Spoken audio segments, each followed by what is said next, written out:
Hi, welcome to J2 health channel. இன்றைக்கி நாம் செம்பு பாத்திரத்தில் தண்ணீர் ஊற்றி வைத்து குடிக்க என்ன காரணம்னு பார்க்க போகிறோம். செம்பு பாத்திரத்தில் குடிநீர் வைத்து குடிப்பது உடலுக்கு நல்லது என இப்போது புதிதாக கண்டறியப்பட்டது போல் கூறப்படுகிறது. ஆனால் ஆயுர்வேத மருத்துவத்தில் ஏற்கனவே இது குறித்து விளக்கப்பட்டுள்ளது. செம்பு கலந்த நீரானது எலும்பை உறுதி செய்யும் தன்மை கொண்டவை. மேலும் பெண்கள் மற்றும் குழந்தைகளை பாதிக்கும் இரத்த சோகையின் வரவை கட்டுப்படுத்தும். குறிப்பாக கர்ப்பிணி பெண்கள் செம்பு பாத்திரத்தில் ஊறிய தண்ணீரை குடிப்பதால் தாய்க்கும் பிறக்கப் போகும் குழந்தைக்கும் உடல் ஆரோக்கியமும் உடல் வலிமையும் கிடைக்கும். நாம் பெரும்பாலும் பயன்படுத்தக்கூடிய எவர் சில்வர் பாத்திரங்களை விடவும் செம்பு பாத்திரங்கள் தான் சிறந்தவை. செம்பு பாத்திரத்தில் தண்ணீர் நிரப்பியும் உணவு சமைத்தும் பயன்படுத்தி வந்தால் விந்தணு உற்பத்தி அதிகமாகும். குடிநீரை நன்றாக காய்ச்சி ஆற வைத்து செம்பு பாத்திரத்தில் ஊற்றி வைத்து குடிக்கலாம்.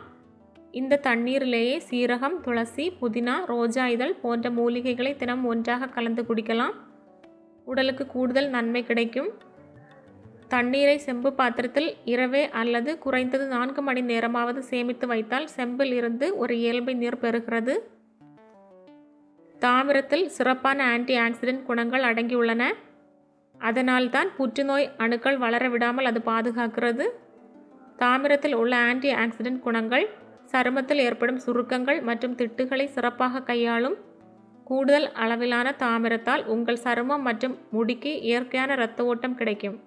இந்த வீடியோ பார்த்ததுக்கு நன்றி. இன்னும் பல தகவல்களுடன் நெக்ஸ்ட் வீடியோவில் பார்க்கலாம்.